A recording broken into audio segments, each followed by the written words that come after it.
नमस्कार दोस्तों, जय श्री कृष्णा, राधे राधे। आज मंगलवार है। आज हम आपको हनुमान जी की पंचमुखी रूप की कथा विस्तार से बताएंगे। तो दोस्तों, इस वीडियो के अंत तक बनी रहिएगा। अगर आप हमारे चैनल पर नए हैं तो कृपया कर हमारा चैनल सब्सक्राइब कर लें और देर न करते हुए वीडियो शुरू करते हैं। लंका में महाबलशाली मेघनाद के साथ बड़ा ही भीषण युद्ध चला। अंततः मेघनाद मारा गया। रावण, जो अब तक मद में चूर था, राम सेना खास तौर पर लक्ष्मण का पराक्रम सुनकर थोड़ा तनाव में आया। रावण को कुछ दुखी देखकर रावण की माँ कैकसी ने उसके पाताल में बसे दो भाइयों अहिरावण और महिरावण की याद दिलाई। रावण को याद आया कि यह दोनों तो उसके बचपन के मित्र रहे।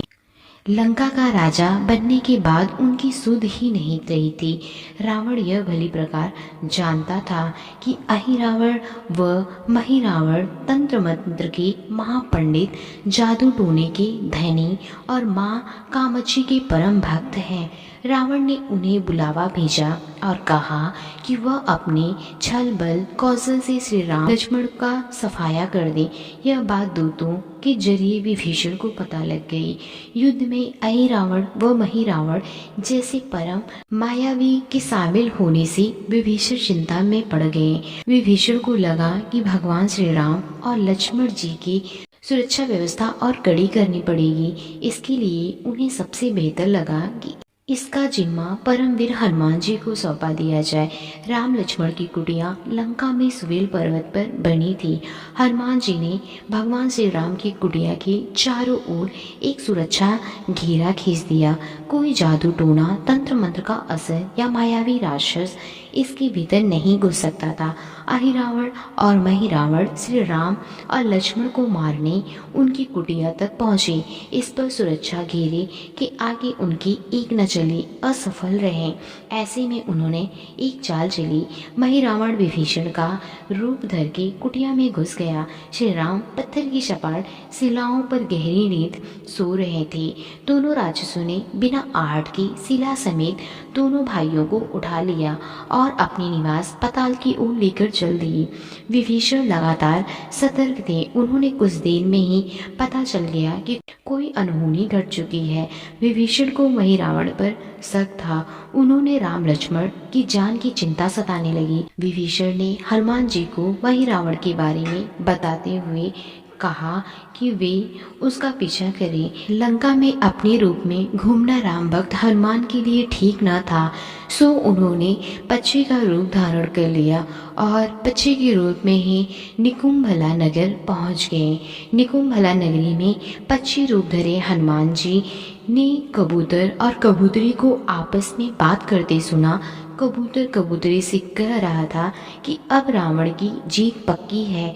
अहिरावण व महिरावण राम लक्ष्मण की बलि चढ़ा देंगे। बस सारा युद्ध समाप्त। कबूतर की बातों से ही बजरंगबली को पता चला कि दोनों राक्षस श्री राम लक्ष्मण जी को कामाक्षी देवी को बलि चढ़ाने पाताल लोक में ले गए हैं।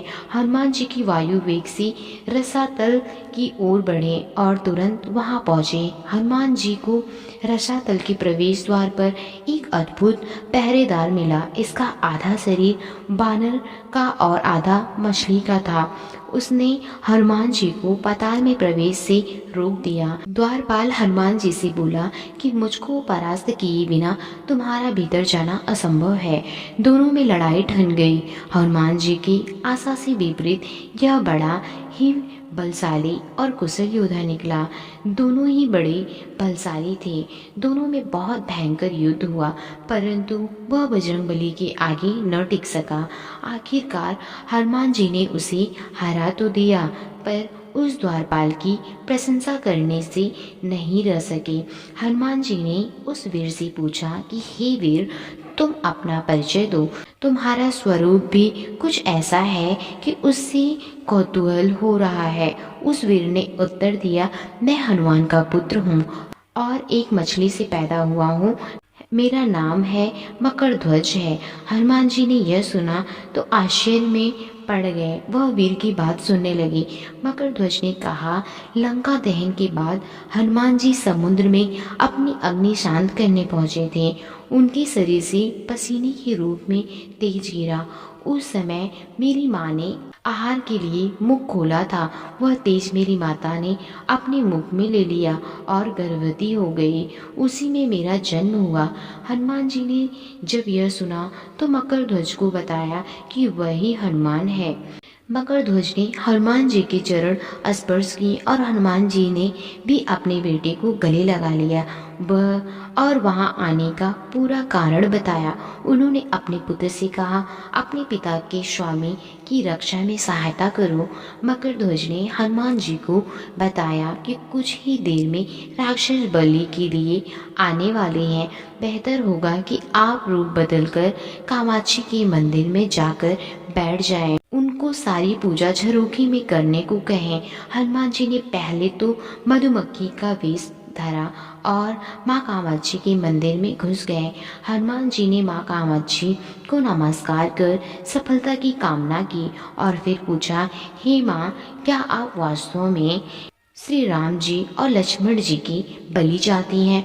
हनुमान जी के इस प्रश्न पर माँ कामाक्षी ने उत्तर दिया कि नहीं, मैं तो दुष्ट अहिरावण व महिरावण की बलि चाहती हूँ। यह दोनों मेरे भक्त तो हैं, पर अधर्मी और अत्याचारी भी हैं। आप अपने प्रयत्न करो, सफल रहोगे। मंदिर में 5 दीप जल रहे थे, अलग अलग दिशाओं और स्थान पर। माँ ने कहा, यह दीप अहिरावण ने मेरी प्रसन्नता के लिए जलाए। जिस दिन ये एक साथ बुझा दिए जा सकेंगे, उसका अंत सुनिश्चित हो सकेगा। इस बीच गाजे बाजे का सुनाई पड़ने लगा। अहिरावण महिरावण बलि चढ़ाने के लिए आ रहे थे। हनुमान जी ने अब माँ कामाक्षी का रूप धरा।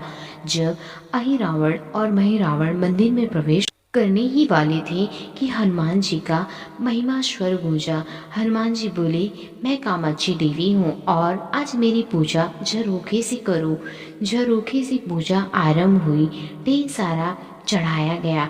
माँ कामाक्षी को झरोखे से चढ़ाया जाने लगा। अंत में बंधक बलि के रूप में राम लक्ष्मण जी को भी उसी में डाला गया। दोनों बंधन में बेहोश थे।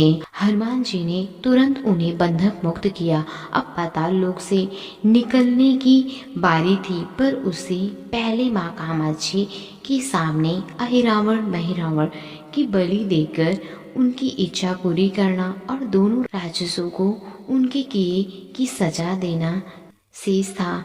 अब हनुमान जी ने मकरध्वज को कहा कि वह अचेत अवस्था में लेटी हुई भगवान श्री राम और लक्ष्मण जी का खास ख्याल रखें और उसके साथ मिलकर दोनों राक्षसों के खिलाफ युद्ध छेड़ दिया। पर यह युद्ध आसान न था। अहिरावण और महिरावण बड़ी मुश्किल से मरते तो फिर 5-5 के रूप में जिंदा हो जाते। इस विकट स्थिति में मकरध्वज ने बताया कि अहिरावण की एक पत्नी नागकन्या है। अहिरावण उसे हर लाया है। वह उसे पसंद नहीं करती, पर मन मार के उसके साथ है।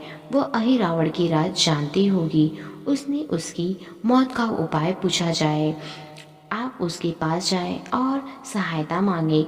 मकरध्वज ने राक्षसों को युद्ध में उलझाए रखा और उधर हनुमान जी अहिरावण की पत्नी के पास पहुँचे। नागकन्या से उन्होंने कहा कि यदि तुम अहिरावण की मृत्यु का भेद बता दो तो हम उसे मार तुम्हें उसके चंगुल से मुक्त दिला देंगे। अहिरावण की पत्नी ने कहा, मेरा नाम चित्रसेना है। मैं भगवान विष्णु की भक्त हूँ। मेरे रूप पर अहिरावण मर मिटा और मेरा अपहरण कर यहाँ कैद किए हुए हैं, पर मैं उसे नहीं जानती। लेकिन मैं अहिरावण का भेद तभी बताऊंगी जब मेरी इच्छा पूरी हो जाएगी। हनुमान जी ने अहिरावण की पत्नी नागकन्या चित्रसेना से पूछा कि आप अहिरावण की मृत्यु का रहस्य बताने के बदले में क्या चाहती हैं? आप मुझसे अपनी शर्त बताएं, मैं उसे जरूर मानूंगा। चित्रसेना ने कहा, दुर्भाग्य से अहिरावण जैसा असुर मुझे हर लाया। इससे मेरा जीवन खराब हो गया। मैं अपने दुर्भाग्य को सौभाग्य में बदलना चाहती हूँ। आप अगर मेरा विवाह श्री राम से कराने का वचन दे तो मैं अहिरावण के वध का रहस्य बताऊंगी।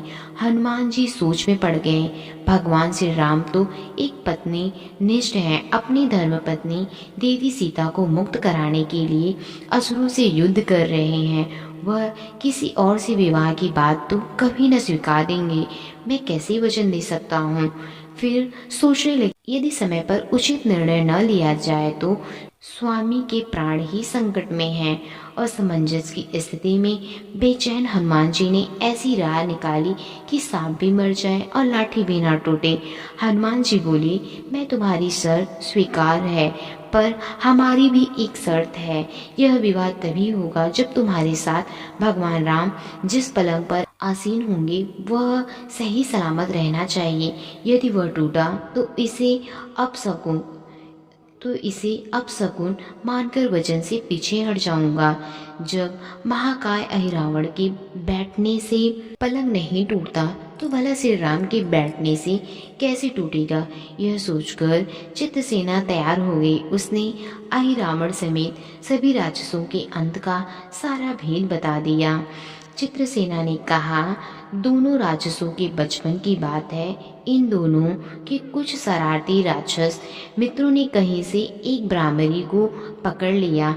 मनोरंजन के लिए वे उसे ब्राह्मणी को बार बार कांटों से छेड़ रहे थे।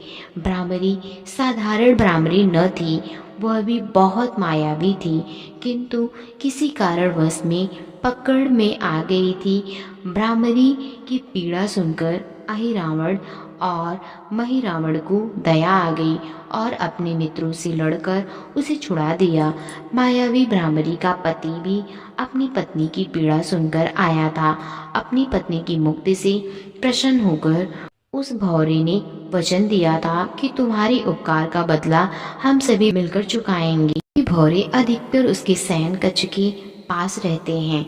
ये सब बड़ी भारी संख्या में है। दोनों राक्षसों को जब भी मारने का प्रयास हुआ और ये मरने को हो जाते हैं तब भ्रमर उनके मुख में एक बूंद अमृत का डाल देते हैं। उस अमृत के कारण ये दोनों राक्षस मरकर भी जिंदा हो जाते हैं। इनके कई कई रूप उसी अमृत के कारण हैं। इन्हें जितनी बार फिर से जीवन दिया गया उनके उतने नए रूप बन गए। इसलिए आपका पहले इन भौरों को मारना होगा। हनुमान जी रहस्य जानकर लौटे। मकरध्वज ने अहिरावण को युद्ध में उलझा रखा था तो हनुमान जी ने भौरों का खात्मा शुरू किया। वे आखिर हनुमान जी के सामने कहाँ तक टिकते। जब सारे भ्रमर खत्म हो गए और केवल एक बचा तो वह हनुमान जी के चरणों में लौट गया। उसने हनुमान जी से प्राण रक्षा की याचना की। हनुमान जी पसीज गए। उन्होंने उसे क्षमा करते हुए एक काम सौंप दिया। हनुमान जी बोले, मैं तुम्हें प्राण दान देता हूँ, पर इस शर्त पर कि तुम यहाँ से तुरंत चले जाओगे और अहिरावण की पत्नी के पलंग की पार्टी में घुसकर जल्दी से जल्दी उसे पूरी तरह खोखला बना दोगे। भौरा तत्काल चित्रसेना के पलंग की पार्टी में घुसने के लिए प्रस्थान कर गया। इधर अहिरावण और महिरावण को अपने चमत्कार के लुप्त होने से बहुत अचरज हुआ, पर उन्होंने मायावी युद्ध जारी रखा। भ्रमरों को हनुमान जी ने समाप्त कर दिया। फिर भी हनुमान जी और मकरध्वज के हाथों अहिरावण और महिरावण का अंत नहीं हो पा रहा था। यह देखकर हनुमान जी कुछ चिंतित हुए। फिर उन्हें कामाक्षी देवी का वचन याद आया। देवी ने बताया था कि अहिरावण की सिद्धि है कि जब पांचों दीपक एक साथ बुझेंगे तभी वे नए नए रूप धारण करने में असमर्थ होंगे और उनका वध हो सकेगा। हनुमान जी ने तत्काल पंचमुखी रूप धारण कर लिया। उत्तर दिशा में वराह मुख, दक्षिणी दिशा में नरसिंह मुख, पश्चिमी में गरुड़ मुख, आकाश की ओर हायग्रीव मुख एवं पूर्व दिशा में हनुमान मुख। उसके बाद हनुमान जी ने अपने पांचों मुख द्वारा एक साथ पांचों दीपक बुझा दिए। अब उनके बार बार पैदा होने और लंबे समय तक जिंदा रहने की सारी आशंकाएं समाप्त हो गई थी। हनुमान जी और मकरध्वज के हाथों शीघ्र ही दोनों राक्षस मारे गए। इसके बाद उन्होंने श्री राम और लक्ष्मण जी का मूर्छा दूर करने के उपाय किए। दोनों भाई होश में आ गए। चित्रसेना भी वहां आ गई थी। हनुमान जी ने कहा, प्रभु, अब आप अहिरावण और महिरावण की छल और बंधनों से मुक्त हुए, पर इसके लिए हमें इस नागकन्या की सहायता लेनी पड़ी थी। अहिरावण इसे बलपूर्वक उठा लाया था। वह आपसे विवाह करना चाहती है। कृपया उससे विवाह कर अपने साथ ले चलें, इससे उसे भी मुक्ति मिलेगी। श्री राम हनुमान जी की बात सुनकर चकराए। इससे पहले कि वह कुछ कह पाते, हनुमान जी ने ही कह दिया, भगवान आप तो मुक्तिदाता है। अहिरावण को मारने का भेद इसी ने बताया है। इसके बिना हम उसे मारकर आपको बचाने में सफल न हो पाते। कृपा निधान इसे भी मुक्ति मिलनी चाहिए। परंतु आप चिंता न करें, हम सबका जीवन बचाने वाले के प्रति बस इतना कीजिए कि आप बस इस पलंग पर बैठिए, बाकी का काम संपन्न करवाता हूँ। हनुमान जी इतनी तेजी से सारे कार्य करते जा रहे थे कि इससे श्री राम जी और लक्ष्मण जी दोनों चिंता में पड़ गए। वह कोई कदम उठाते कि तब तक हनुमान जी ही भगवान राम की बाह पकड़ ली। हनुमान जी ने भव्य वेश में प्रभु श्री राम की बाह पकड़कर चित्रसेना की उस सजी धजी विशाल पलंग पर बिठा दिया। श्री राम कुछ समझ पाते कि तभी पलंग की खोखली पाटी चरमराकर टूट गई। पलंग धराशायी हो गया। चित्रसेना भी जमीन पर आ गिरी। हनुमान जी हंस पड़े और फिर चित्रसेना से बोले, अब तुम्हारी शर्त तो पूरी हुई नहीं, इसलिए वह विवाह नहीं हो सकता। तुम मुक्त हो और हम तुम्हारे लोग भेजने का प्रबंध करते हैं। चित्रसेना समझ गई कि उसके साथ छल हुआ है। उसने कहा कि उसके साथ छल हुआ है। मर्यादा पुरुषोत्तम के सेवक उनके सामने किसी के साथ छल करें, यह तो बहुत अनुचित है। मैं हनुमान को श्राप दूंगी। चित्रसेना हनुमान जी को श्राप देने ही जा रही थी कि श्री राम का सम्मोहन भंग हुआ।